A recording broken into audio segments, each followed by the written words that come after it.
All right. Hi, everyone. My name is Carrie Tyson. I'm the executive director here at Portland Downtown. We're so happy you could be with us this evening on May the 4th, Jane Jacobs' birthday. I'm happy to partner with the city and the Portland Society for Architecture on this public restroom forum. For those of you who've been around for a while, you know that one of the things here at Portland Downtown that we do, our job is to stimulate a thriving, vibrant, and sustainable downtown community. And to that end, we had been advocating for public restrooms for a while, particularly since the pandemic and the American Rescue Plan Act funding came about. And we were proud to say we were successful in working with the city. Dina, I'm thrilled to have worked with her. She's been a great partner. You too, Morgan. And Addie has been great for the Portland Society for Architecture as well. We've got a little plan coming up for that she's going to talk about briefly here in a minute about what we're doing to this end. So here's how we're going to do this. We've got too many folks to do introductions of everybody. So Dina and I are going to be leading the conversation. We'll ask folks to, ask you to raise your hand. I'll call upon you. We ask you to keep it, fairly brief. We want everybody to have a chance to communicate, but, we don't want to turn this into soapboxes and that like. So I will give you, if it goes on a little long, I'm going to give you the high sign to tell you to start wrapping it up, and because we want to hear from everybody. Everybody will get a chance to ask at least one comment or question before we go back around to anyone else. I'm here as long as anyone needs to be, so happy to do that. With that in mind, Dina, I'll ask you to introduce yourself, then Addie is going to say a few words, and I'll let you give your presentation, if that's all right. Hi, everyone. My name is Dina Livner. I'm Chief of Staff to Daniel West, the city's interim city manager. And Carrie, so grateful to you and to your organization for hosting this. This is important, and the feedback we're going to get tonight is going to help us create a plan that works for as many people as possible. So thank you. All right, Addie, if you give us a few Sure, just comments. 2 minutes, not even actually. Yes, I'm Addie Smith-Ryman. I'm the executive director for the Portland Society for Architecture. Our mission is to encourage innovation and vision in the built environment of Greater Portland through education, advocacy, and engagement with community members, design professionals, and civic leaders. Carrie reached out to PSA to ask if we would be interested in looking at the design of public facilities. We have a program called the Complete City. We started this program 6 years ago with a citywide mapping initiative. And since then, we have, I'm sorry, I was looking at your comments. Since then, we have launched a few design competitions. Our last design competition last year was on accessory dwelling units. But now what we're really looking at are public facilities. And so downtown is a focus right now. We are fully aware of what the Portland Parks Department has been installing. We're curious, and we really want to take this time to actually do data collection and look and see what's working, what doesn't. There is a term that I have coined, which may be slightly lewd, but just bear with me. We'd like to do some walks on what we're calling the P shed, which is really to look at what facilities people need and when, and that are equitable. So this is something that we're going to look at, collect data, and then work with design teams and anyone that's really interested in this over the next, give or take, 6 months plus. So if anyone's actually interested in participating in this, please reach out to me. I will throw my email in the chat. But really today I'm here to listen, to glean, and to share this recording with our Complete City Committee. So thank you very much. Thanks, Addie. Dina, you should be able to share your screen. I think you've got some slides, and then we'll open the floor after that, unless you've got other staff members who want to comment. All right, can everyone hear me? Mm-hmm. Okay, great. So I'm going to walk you through this. I will make it as quick as possible so that we can get right to your feedback and questions. That's I think what we're all here for tonight. So this plan was put together by a group of people from the city. I've got to thank in particular Alex Marshall from our Parks Department. You'll hear a little bit more about the lead role he took in this project. also Kathy Alves, who is director of public buildings. They both did an enormous amount of work to put together a solution that we hope will work for as many people as possible. So here's what we were presented with. Our problem, we all know it. We've heard it from many of you. We know that there's a lack of publicly available restrooms, not just downtown, but citywide. Our focus with this plan is on the downtown area. As you may or may not know, the council allocated $600,000 last fall in October, I believe, of 2021. That came from ARPA funding, and they allocated it towards specifically expanding public restrooms in the city. They didn't say any specific part of the city. They just said the city needs more toilets, figure out what and how and where. And so we took that and ran with it.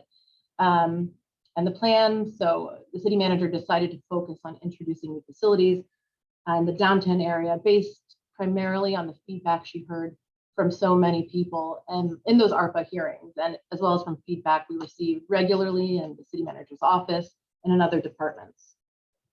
Now our goal was an ambitious one. We want something in place by July 1st of this summer. And that, along with a couple other things, is one of the constraints driving the plan that you're about to hear more on in a minute. So there's a deadline issue. We've got that July 1st date. As you probably know, there continue to be serious supply chain issues that complicate the building or fabrication of a restroom. But we wanted to find a workaround, and I think we did. So the cost, $600,000, it sounds like a lot.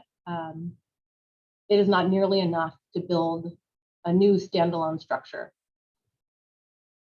So we needed to find a way to make that money go as far as it possibly could.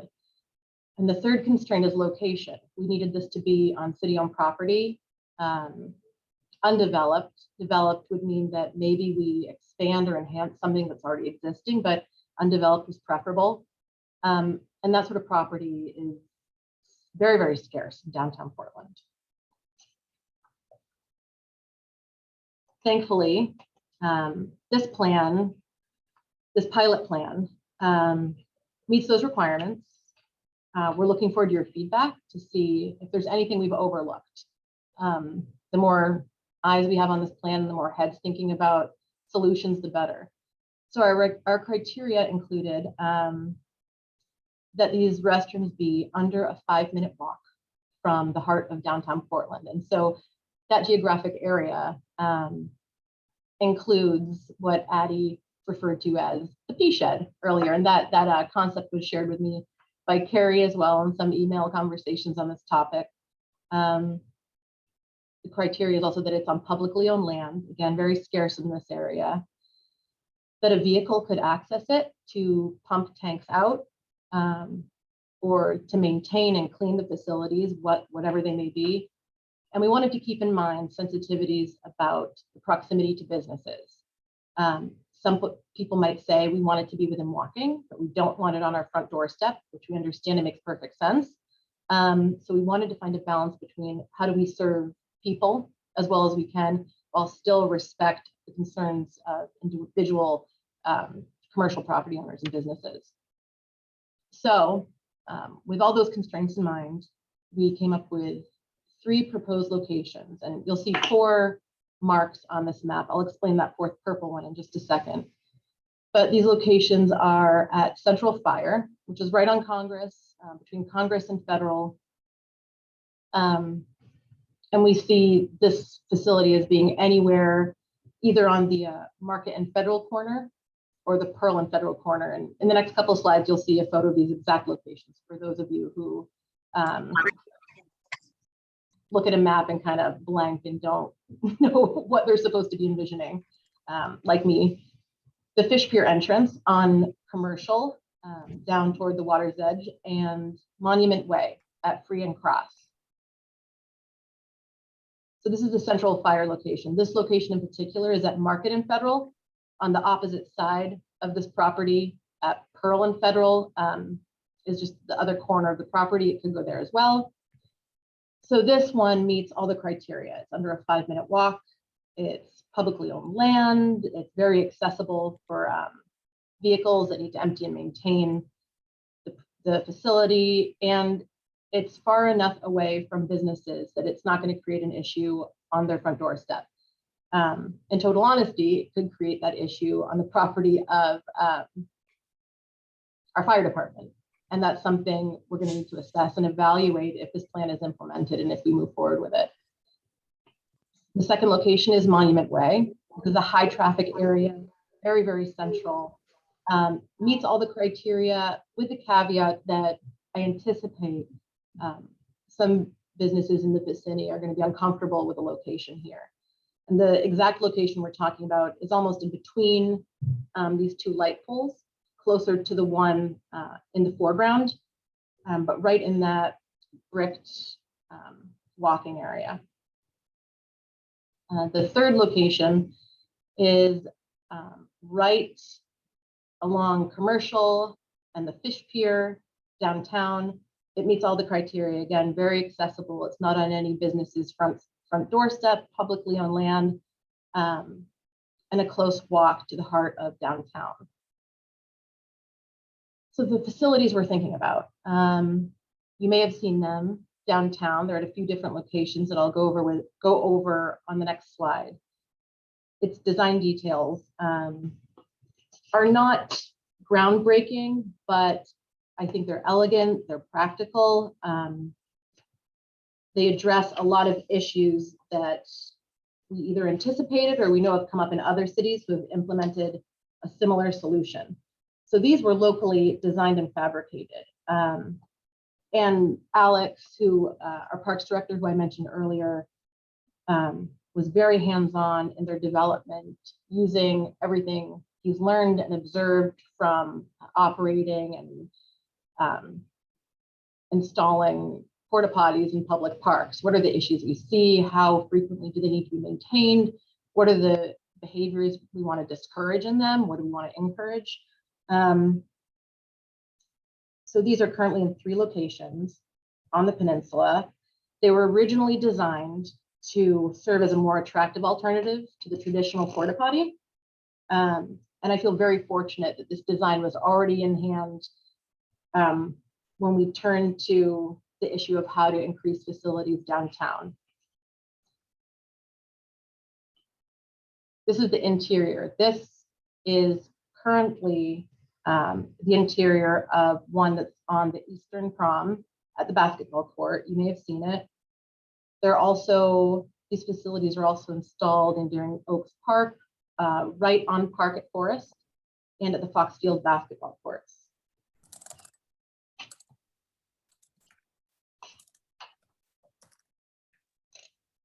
Now, a little bit about operations, because it is one thing to put these in the field, and it is another to make sure that they can be maintained and they remain welcoming and sanitary.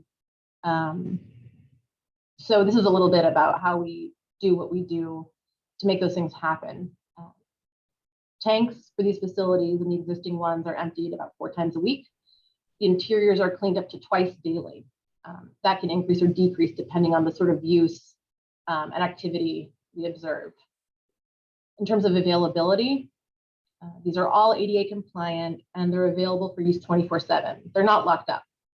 We don't have the staff to lock them up regularly. And we think that there's probably a need more hours of the day than not. And so we're happy to make those accessible 24/7. They're not heated, but they're also going to remain in place year round. So in cases of an emergency, even if it's cold, it's going to be there and usable for whoever needs it. Another important design aspect, I think, and I know it's one that really garners a wide array of reactions from people when I talk about it, is that these have the potential to be temporary or relocated if needed, adjusted depending on the sort of activity we see, unintended consequences of their location, anything. Alternatively, we could leave them there for 365 days a year. So they're flexible. We can be responsive thanks to their design, and I think that that's valuable. And very quickly, just to go over some of the other additions that have happened in Portland, this is a picture of our vault toilets. These were designed and installed by Kathy Alves and her team. These are a simple but highly effective design that you may have seen at Payson Park, Doherty Field, and we hope there are a couple more locations that'll come online later this summer. They're rustic, they're really charming, really clean, if you had a chance to visit any of them.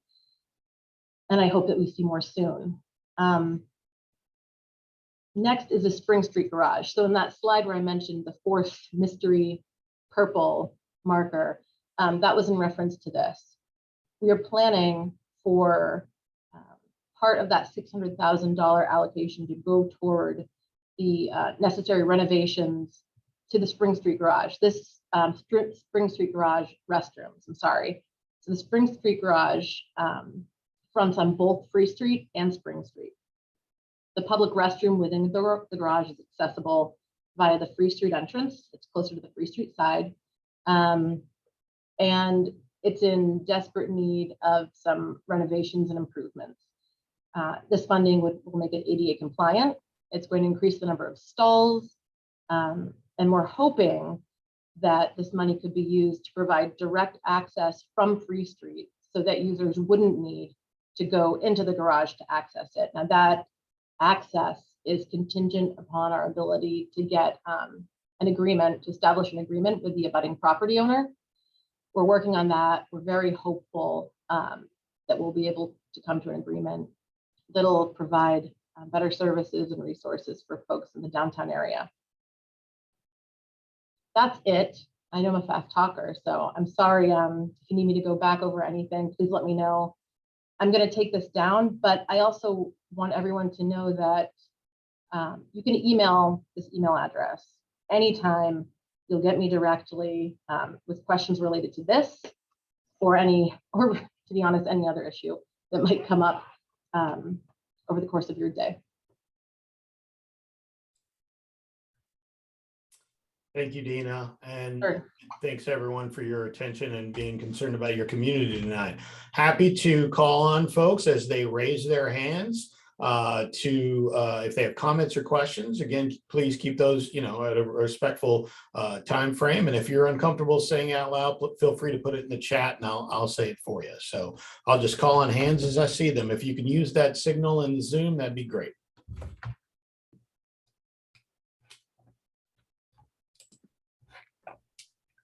Okay, if somebody sees one and I don't see it, let me know. I see one, Avery. Yes, please.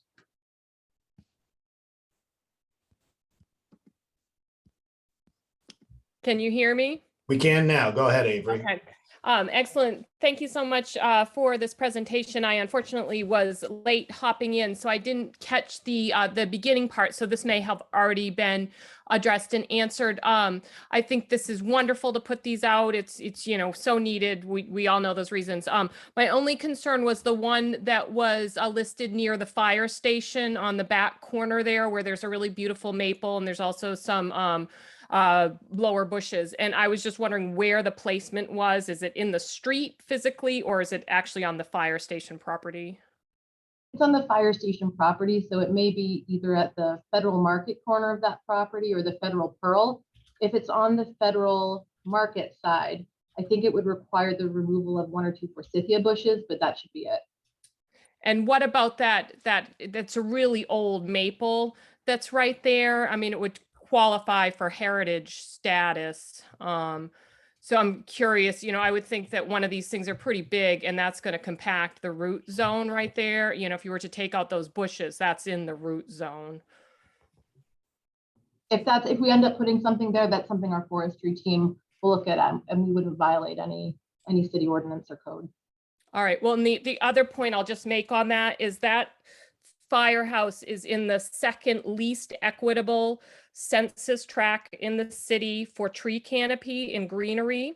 So some of the very limited greenery is on that fire station property, including that huge maple, a number of other trees, and those bushes. So, there's very little greenery there. So it seems really unfortunate to have to take some away and reduce the equity further in order to try to make equitable access to the bathrooms, so it seems like we maybe need to think about that a little bit more, because I mean, even losing the bushes is really unfortunate in that part of town particularly. Thank you. That's helpful. Thank you. Thank you, Avery. The next person with their hand raised is Rebecca Hobbs. Yes, hi there, good evening. My name is Rebecca Hobbs. I'm the Executive Director at Through These Doors. We're the Domestic Violence Resource Center in Cumberland County. And I was just interested tonight, we're always thinking about the impact of services on people who aren't safe at home and might not be able to stay in their home, and so might be living in our community. So I really don't have any comment except to really appreciate the transparency of this. And I did wonder, I was late myself, engaging in my own daily commute, if this PowerPoint or the information on it is available in another way. It's not, but I'll make sure, I'll make it available on the city website shortly. I'll send it to Carrie. And Carrie, I don't know if there's a way you'll be able to follow up with folks who came tonight, right? Okay. Yes, I have everybody's contacted. I will, we're recording this, obviously. We're going to put it on line on YouTube probably, and I can also send out the slide deck as a follow-up, no problem. Thank you so much. Eamon, your hand is next. Yes, thank you, Carrie. Thank you guys for hosting this. Just wanted to ask quickly, because I mean, I think we've heard from, first of all, I'm with the Chamber of Commerce in Portland. We've heard particularly from businesses that are in proximity to the Preble Street food distribution sites of issues, lack of bathrooms and the consequences of that. One in particular that we've heard a lot about from businesses is Congress Square Park. And even if it's not part of this round, has the city looked at all with the Congress Square Park redesign and rebuild there of putting in a public restroom somewhere in Congress Square Park or in the vicinity? Thank you. I'm not able to speak to the actual capital project redesign if that was part of it, but I can say we looked at that for these facilities, and the biggest issue with that was the fact that park is not accessible for maintenance. So we couldn't get a truck in there to pump it. And that's the biggest thing. When you can't pump these things, it's not going to do anyone any good. Thank you. George Rowe.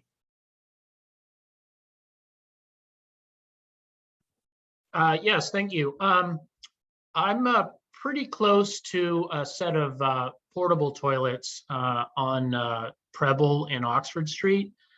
And there really has not ever been, to my knowledge, any real public engagement about the siting of those, or, they kind of disappear sometimes during the winter, the last couple of years that they've been there, and then they come back equally unannounced. And so I just, when these toilets are put in place, it's like really anything in our urban environment. When the people closest to them are, there's outreach to them early in the process rather than sort of at the end, people take ownership of them and they look out for them, and they, feel like they're meant to be part of the process. And I just am a little concerned that, I think designing and the aesthetics of these are actually the easiest part of this. The real problem is maintenance and responsibility and accountability. And one thing that I think there's like a fancy term for it, design, environmental design with community surveillance in mind, or something like that. There's like an acronym, but basically a couple of these locations, I'm thinking the Fish Pier most of all, if there is an environment around these facilities where there's not a lot of natural activity, and they're kind of isolated from people's, passerbys and, some of the stakeholders in the immediate area, then they're more likely to be troubled, locations, because people can operate who maybe, are not necessarily, thinking clearly, or definitely, collections of people that kind of hang around these, that, happens from time to time. If there's not eyes on the street and eyes on these facilities, including the basically the doors, then people are more likely to engage in unsavory behavior. So I just didn't know if those kinds of principles of good environmental and urban, siting and kind of taking advantage of those thoughts, whether that has been fully informed in this process, because honestly, we need, and we don't have it with those porta potties that I mentioned at the beginning of my comment. We don't have a phone number. We don't have a person that is saying, if you see a problem, if you have a problem, call us, call me. I know About exactly. 20 seconds. We have, every bathroom in America that's indoors in most places, there's often a little sign on the door, like Target and Starbucks and whatever. If you see a problem in this restroom, here's the manager's number, here's the person to talk to, that kind of thing. We don't really have that with the porta potties, and I think we need it with any new additions that we have to the bathroom landscape, so that problem behavior and issues of maintenance are addressed quickly, rather than getting worse and worse over time. Thanks. I'm so glad you brought that up, George. So one of the things that we plan to do with this is that we will have signage on them that says who you call if you observe any concerning behavior, who you call if maintenance is required. And I think that is going to assist us also, to Addie's point earlier, in collecting data about where these are successful and what times of day perhaps challenges are most likely to occur, and maybe where we need to implement some sort of a change. So thank you for bringing that up. Got 3 questions in the queue. They're in this order: Rachel, Aaron, and John. So that's Miss Rachel, you're first. I'm from the Portland Press Herald. I was just wondering how likely the July 1st timeline is going to be. As likely as any other deadline we have ever put forward and tried very, very hard to beat. I'm not sure how to answer that. Working very hard toward it. Very optimistic. Okay. All right. Yeah, that sounds good. Thanks. Aaron, Kylie, you're next. You're muted, Aaron.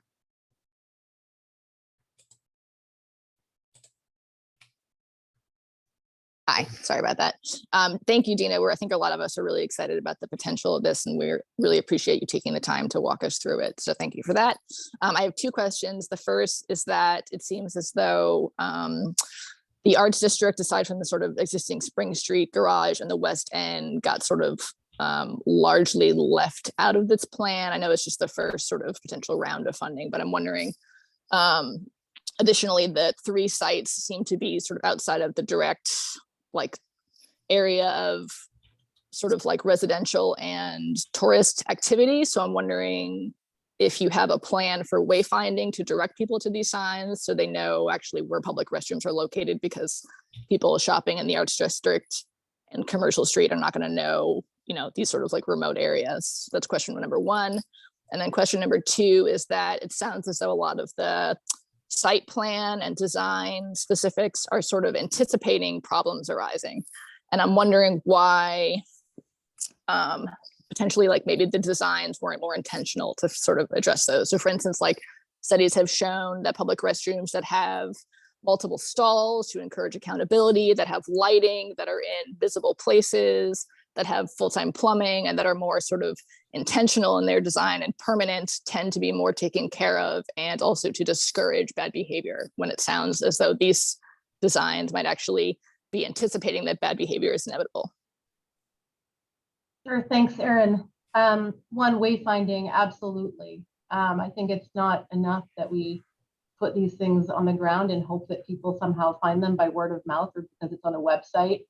we know it's important that people see indicators when they're on the street, when they're in highly trafficked areas, that direct them to the facilities that they need in the moment. I think to answer your second question, I think those constraints that I mentioned early in the presentation played a large part in us coming up with, a not ideal, but the best possible solution we could with a number of people we had at the table at that point in time, with the limited funding, with the limited amount of available land, all those things taken into account. So I absolutely agree with you. We designed these and made this plan in a way intended to mitigate, unintended consequences. That's what we do a lot of the time, because we are trying to accomplish something good, but also make sure that we don't cause more harm than we do good. So I hear you when it comes to money and location, something permanent, something more ideal, and something that might be considered the gold standard for a new public facility wasn't possible. So I guess just to sort of follow up on that, my understanding is that the allocation of the ARPA funding is putting $450,000 towards the Spring Street garage, and then $50,000 for each of the other 3 restrooms. And I'm just wondering, why so much is being allocated to an existing facility and so little is being allocated to new facilities that might actually target more sort of densities of populations. I'm sorry, can you say that second part again? I started to answer you in my head before you finished. Well, it just seems like the ARPA funding, in watching that city council meeting, it seemed as though the ARPA funding was designated by the council to expand access, but so much is disproportionately being attributed to an existing restroom and not really expanding access. I mean, I've never gone to frankly, actually, I don't go to the Spring Street garage bathroom because it doesn't feel safe as a woman walking alone at night, to be totally honest. However, it's an existing structure and I've never known it to really need more stalls. So expanding the number of stalls is maybe wouldn't be a priority in my mind. The ADA access is absolutely vital. But it feels as though it's not really putting, 3/4 of the money into an existing bathroom and so little into 3 new bathrooms may not actually be achieving the initial goals set forward by the council. Yeah, I hear you. I think that's a really good point. I think we would like to do more. We would like to put more spots in the downtown area, the arts district area. If folks have suggestions for locations that could meet those requirements, please do not hesitate in sending them our way. I think exploring, how we use the remainder of that ARPA funding, still something we're doing. So I appreciate the point. I hear you.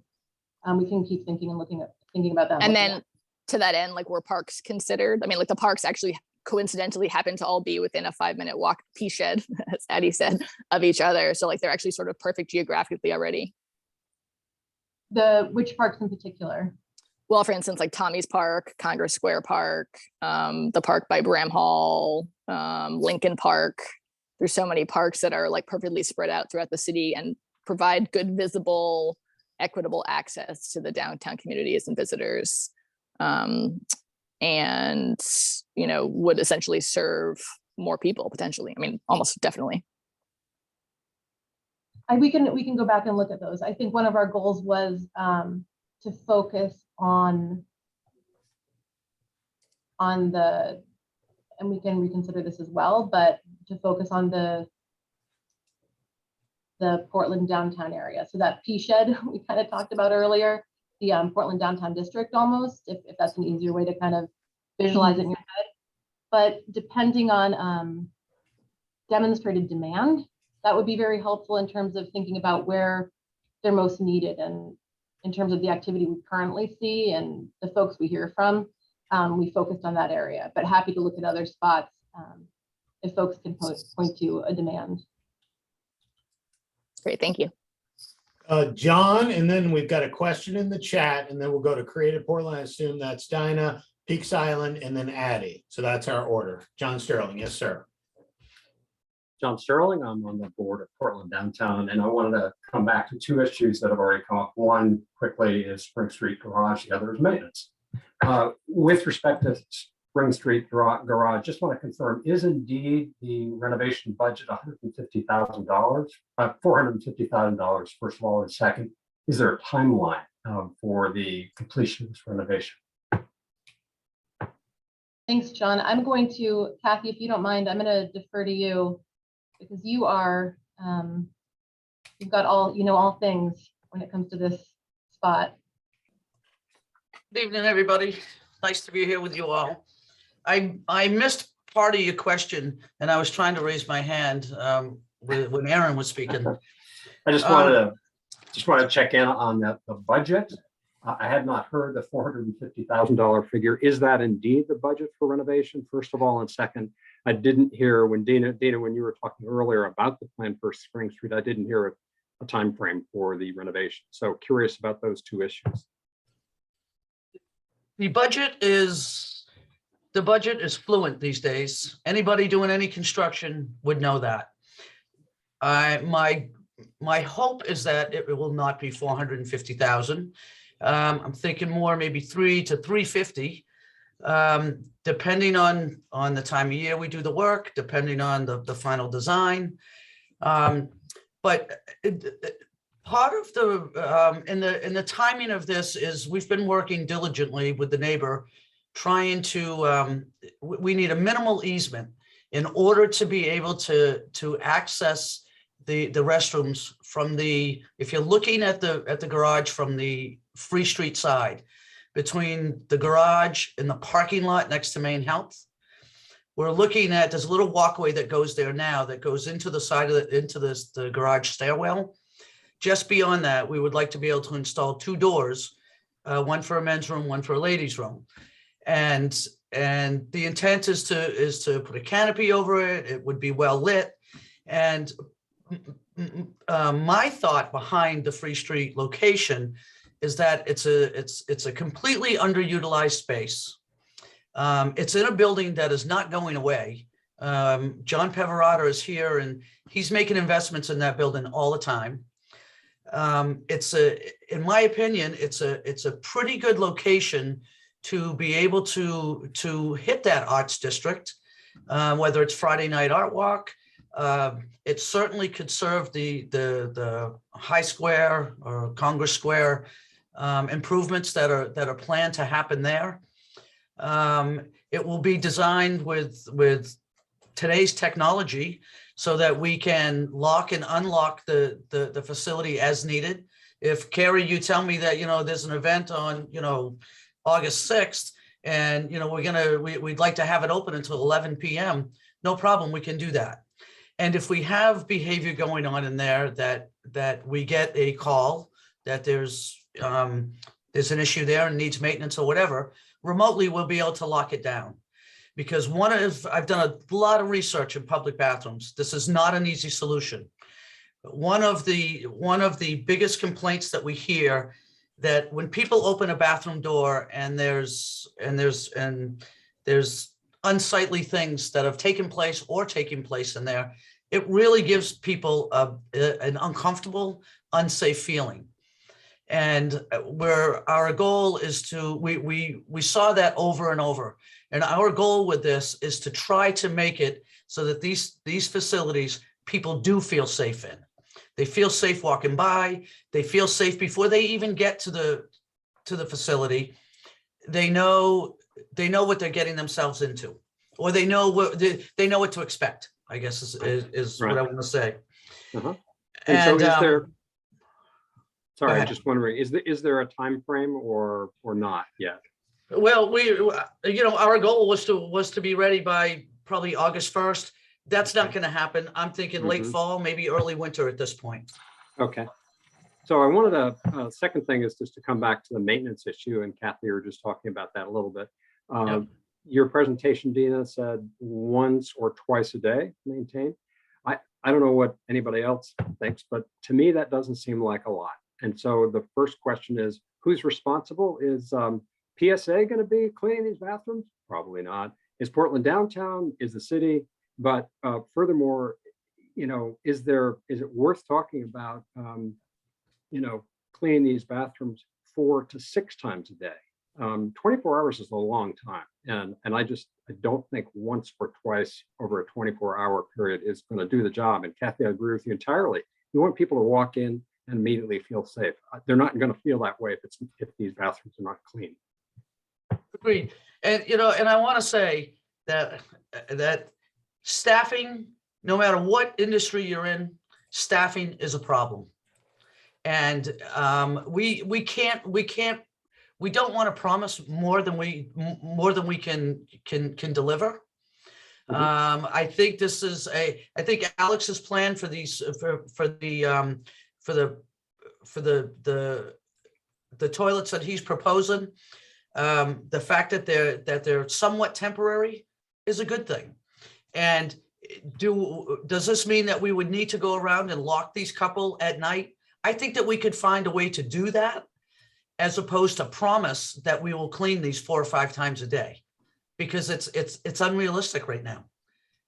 I mean, hence the reason the Free Street garage, the Free Street restrooms, I'm only proposing those to be open 10 a.m. to 6 p.m.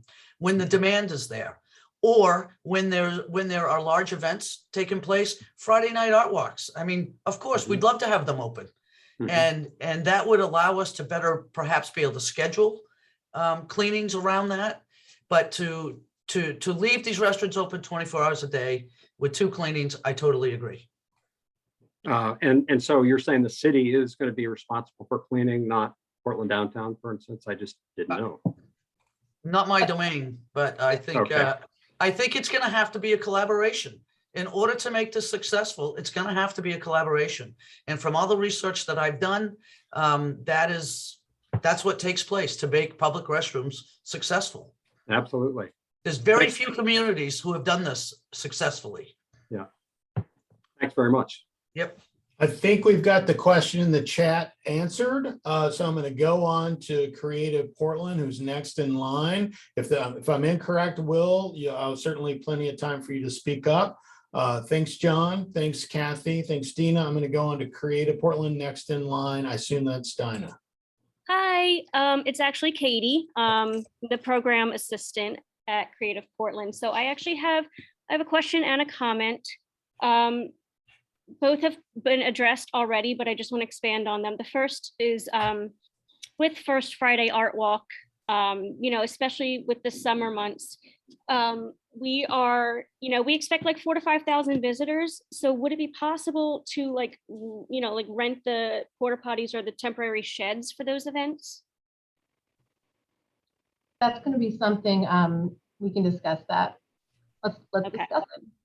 And then so my comment is, as far as making these accessible, just letting people know the locations. We are working on an app which will highlight where these public restrooms are located. So I just want to make that aware, we are trying to include the restrooms that are already on that link that Carrie posted, the public restrooms on the Portland, Maine website. But if these are going to be happening I think you said late fall or early winter, we would like to add those to the app and let people know where these are located. Sounds good. Thanks, Katie. Sure. Thanks, Katie. Peaks Island. Yes, hi, thanks, Carrie, very much. I wanted to, first of all, I want to say I appreciate this is a pilot project and not a comprehensive solution, but I don't want Peaks Island to fall off the radar here going forward. For better or worse, we're an extension of the Old Port and Commercial Street. We get upwards of 5,000 people a day in the high season down here, and we've got a couple of public restrooms which are down front on the front part of the island. So our problem is pretty acute down here. Someone mentioned earlier in discussing the criteria that didn't want to cite these pilot projects on the front doorsteps of businesses. We've got a doorstep problem down here, and that's people using our yards as restroom facilities, and knocking on the doors of private residences to ask to use the restrooms. So again, it's pretty acute down here. So I guess my question here is, what is the evaluative component of this pilot project? What's the city going to be looking at? What are the next steps going beyond this pilot? Thank you. So if I'm sorry, you faded a little bit at the end. I think you were asking what's next after the pilot. Yes, that's correct. I'm just wondering what the evaluative component here is and what you're going to be looking at, and you know, what are the next steps going to be? I think the fundamental question, and John kind of alluded to this in his comments, is can we maintain these so that they fulfill the needs of the people who need them with the staffing shortages and budget constraints that we have? That's really, can we put these out there and do they work? I think we're willing to adjust their individual locations, but we need to see whether or not we can keep up with their maintenance and whether they cause any issues for the businesses or the individuals around them before we think about adapting the pilot or expanding it. I hope that that's a helpful answer. Yeah, thank you, Dina. Appreciate it. Addie, and then Gillian is in the chamber next. Thank you. Again, thank you. And I thank you for the presentation. I said that I wasn't going to speak, but I do have a few questions because I've noticed there are a number of business owners on this call. And I'm really curious about the relationship that the city has with the businesses as well as Portland downtown on encouraging and or discouraging use of facilities within businesses. And if there are opportunities, those are spaces that are staffed, and are there funding opportunities that could be invested in already pre-existing infrastructure? And has anyone looked at that? Has there been an inventory of that? The second question that I'd like to ask is, has anyone looked at the mobile units that for, you know, the sort of the wedding style catered, you know, the larger mobile units that could be brought around specifically for events like a First Friday or other types of large gatherings? Is that a cost-effective solution for these one-offs with larger crowds, concurrent with a pilot for these more fixed units? So there were two, sorry. Those were both of those deserve a lot of thought and a considerate answer. To the first, we talked about very, very briefly ways to create a more active public-private partnership with private property owners. That is so challenging and potentially so expensive that it just wasn't something we could effectively explore in time for that July 1st deadline. I think it's something we would love to explore further down the road. I think Carrie and I have talked about that very, very briefly. It's a creative and exciting idea, and I think it's something worth exploring. The second question about one-off facilities for events. So those events are typically produced by a private organization or an event producer. Even in Creative Portland is a private nonprofit. So providing those facilities, if they're of interest to that event producer or required by the city, I don't believe they are required by the city. In that instance, would be up to that event organizer, if that's helpful.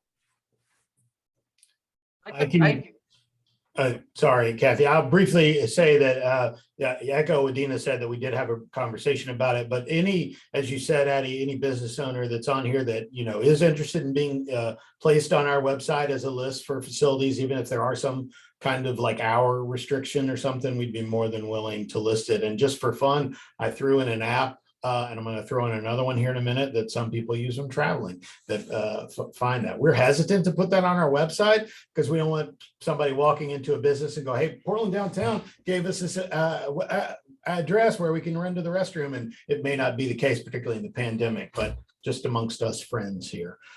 Sorry, Kathy, go ahead. I apologize. I can't find my raise hand icon, but I do want to say something pretty exciting. Those of you who know Greg Mitchell, who left us about a year ago or so now, he engaged with the developer at the corner of Cumberland Avenue and Brown Street, and we have a verbal agreement at this point that that developer is willing to give us like a 10 by 12 space on the street side, on the Brown Street side, so that we could build ourselves a public restroom in this new construction project. And these are some of the opportunities that we've been looking at, and that was fairly easy to navigate because it was a new project going up. So I want to say that we've researched a lot of options and looked at lots of opportunity and tried to be as innovative as we can be. But anybody that has friends that are developers or whatnot, and they want to develop in the city, we'd be happy to approach and see how we can work together with a developer for a 10 by 12 space. That's all we need, and I think we can do something really well. And Gillian, you're up next, and then Aaron, Addie, I see you. I think you and I are probably going to say the same thing. Oh, well, which is part of this complete city undertaking, may have some model policies that come out of it to that end, but that more on that in the future. Gillian and then Aaron. Can you hear me? I've never talked on the phone with my earbuds in. Yeah. Right. Hi, I'm Gillian. I'm wondering what is driving the July 1st kind of self-imposed deadline, particularly since it seems like there have been a lot of things that the city hasn't had time to explore because of this July 1st deadline. And then as Kathy mentioned, that it sounds like we're not even sure if we can staff the maintenance to support what we're proposing for July 1st. I understand that July in the beginning of tourist season is the busiest time in Portland, but I'm concerned that if this is entered into quickly in a known labor issue market and they're not supported, that this is going to be seen as a failed experiment, that it's going to be the death knell for public restrooms that are built effectively or safely in the future in Portland. Sorry, go ahead, Kathy. Sorry. Gillian, currently last year we launched a pilot program, as Dina mentioned in the beginning, with a couple vaulted toilets off Peninsula. And currently PDD actually cleans the restrooms at Free Street. And so the thought behind this is that between PDD taking, at least getting some eyes on them throughout the day, the crew that the city currently has working 7 days a week would also have an eyes on these 3 locations or four locations that we have that we're proposing. The city realizes that we're going to need to build staff for this to be able to have successful restrooms. It is a learning curve for us. Something that I'm doing at Douglas Street or St. James Street is we're going to do some art on that vaulted toilet that you saw early on, because it is proven with once art is applied to a structure like this, the vandalism, the cleanliness becomes almost non-existent, and the respect of the space becomes much greater. So this is a learning curve, and there's things that work in one area may not work so great in another area. Or there are things that you may not need to do in some areas, but the intent is the staff that is now dedicated taking care of the pilot that we did last year will also hit the downtown restrooms along with PDD. Okay, I totally agree with you about the art thing. I think I work for a private property owner, and we're very familiar with having to remove graffiti off of our buildings, but we've never had to do it on a wall where we had a mural. So I think that's a fantastic idea. I just, having witnessed, as a complete bystander, this, I don't know, kind of food fight between food trucks on Eastern Prom last year and the city with who is responsible for emptying those trash cans out there, and the city just saying we don't have enough labor. And I get that nobody has enough labor right now. Like introducing toilets on top of that and kind of guessing on the labor just sounds like a recipe for a mess. I hear you. Just to add to what Kathy said and to echo some of her thoughts. I think, in many cases, it may fail. A pilot, I think that's the point of the pilot. This is something we haven't tried before. We're throwing all of our experience and our best guesses at it and hoping that some of your intuition and thoughts will help to inform how this goes. But at the end of the day, we don't want to let the perfect be the enemy of the good. We're hoping that this will be good, and we'll do everything we possibly can with the resources we have to make it good for the community. But I think we would be remiss if we did not attempt something this summer, given what we've seen over the last couple of years at the very least. Aaron. Thank you. Thank you, Gillian. Aaron. So Kathy, I just want to agree and applaud with what you said about, artful spaces tend to be more respected. I think that's spot on. And I want to, I guess, echo Gillian's question about whether that July 1st deadline is a hard deadline or if it's self-imposed. And to that end, I just have to sort of wonder if the city did any assessments about whether maybe instead of doing 3, projected temporary, maybe, or mobile porta potty style restrooms is the solution, or whether it would make sense to invest more wholeheartedly and concretely in, one plumbed bathroom, and whether the city has assessed whether having plumbing would actually alleviate some of these problems with dumping requirements and, general maintenance throughout the days. Would plumbing make it actually easier to maintain the restrooms? And could we just focus the effort a little bit more on doing fewer restrooms better? We have looked at that. The infrastructure here in Portland is old, and some of our sewer lines are down 12 feet. So in order to even connect to a sewer line, the excavation that would have to be taken on to do that is going to chew up a lot of the money that we have to be able to do anything.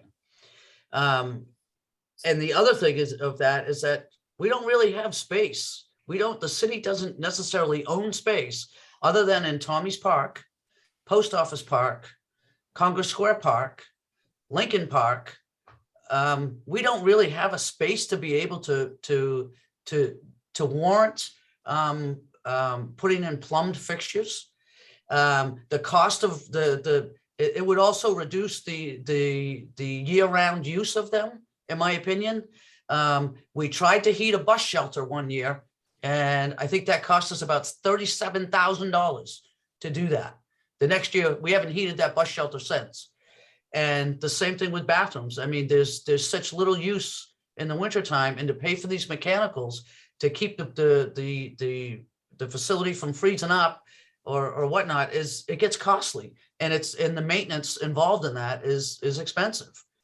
So I mean, there's just the infrastructure mostly. I mean, if you looked at a map of the gas lines, the old fuel lines, the old water lines, the new water lines, the sewer lines, under our sidewalks and under our streets, it's not that easy of a task. Can it be done? Absolutely. Do we have it in the right place to do that?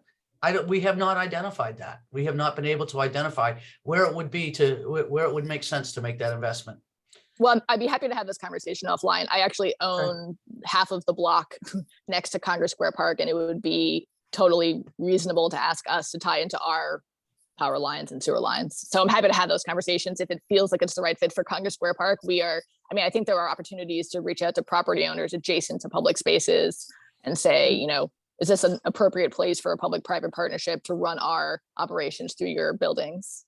By all means. So, yeah. Let's chat. Great. I'd love to. You're making things happen here tonight. Val, you're next in line. Hi, thank you, Carrie. I think a lot of great points have been made, and most of my questions were already answered, so I wasn't going to say anything. But just on the point about public art, I'd like to advocate for new artists who, could get contracted to do the work. I know one muralist was contracted through Parks, Rec, and Facilities to do projects, and he's done a great job. But, Creative Portland's on the call, and Indigo Arts has a lot of cool people. And, we have Mecca, and I'm sure there are a lot of great students and eager artists who would love to get involved with this project. So just going to put in that plug while I have the floor. Thank you. Thanks, Val. Any other questions? We're running up on an hour now. I know we've got a little time. Val, did I lower your hand or is that another question? Sorry, I tried to lower it. Oh, okay. No worries.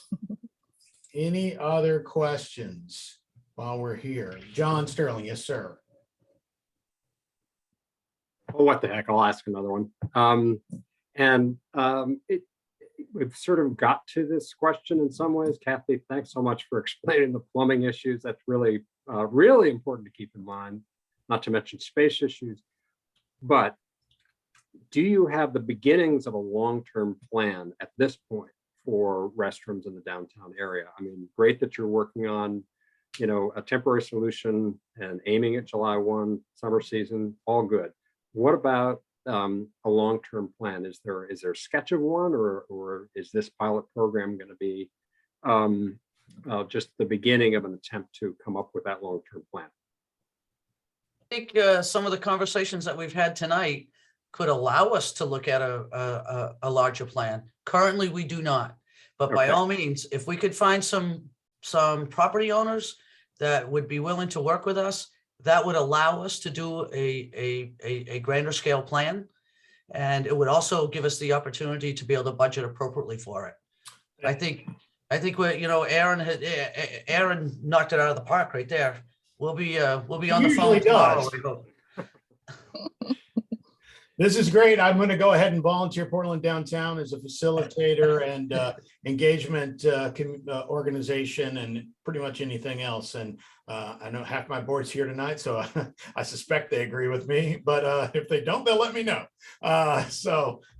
Great. Thank you, Kathy and Dina. John, do you have anything else? Rachel's next and then Addie. Hi, this is a question for Kathy. Sorry. You probably mentioned this earlier, but what exactly is your job with the city? I'm sorry if I missed that. I'm the public buildings director. Public buildings director. Okay, that was it. Thank you. Yep. And Addie.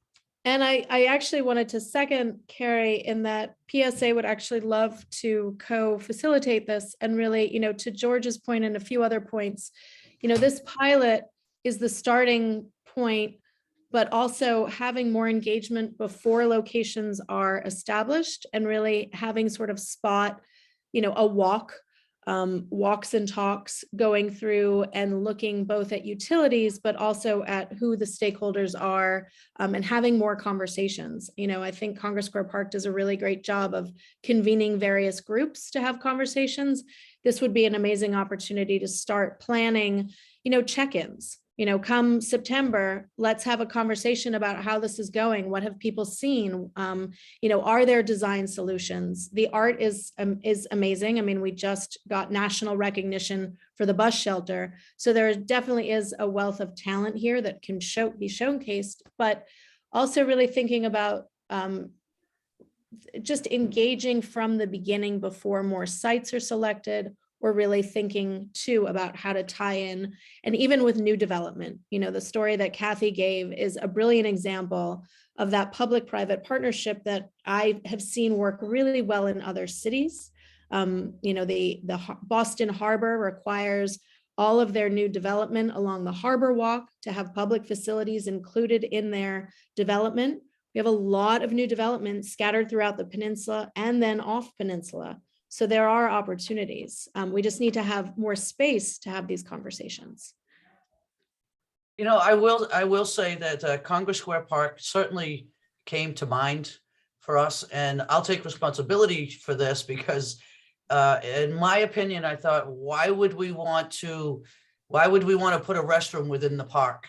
I mean, it's a great park right there. Why would we want to bung that up? especially with Free Street not that far away. With the opportunity, if we could get that exterior access, it's not that far away. But by all means, I mean, with some creative design, maybe you can build a bathroom in, within that park that is seamless and it doesn't affect potential use of the park. So. Thank you, Kathy. Anyone else? Final questions? We're at a little over an hour now. Going once, twice. Thank you all very much for your commitment to your community. You don't have to spend your evenings doing things like this, but you chose to. So on behalf of Portland Downtown, our partners PSA and the city of Portland and everyone else, thank you for that. This was a very good and respectful conversation. We'll be sending out the deck. Thank you, Dina. You've already sent it to me. Recording will take me a day or so, but I'll get it up online and get it out. And you can always reach out to us at Portland Downtown, to me, if you have questions, concerns, just anything going on. We're at portlandmaine.com. You can find all of our information there. Thank you all. Thank you. Have a good evening. Thank you. Thanks, Carrie, Kathy, Thanks, and everyone. Dina. Thank you, Carrie. Appreciate it. All right, thanks. Bye.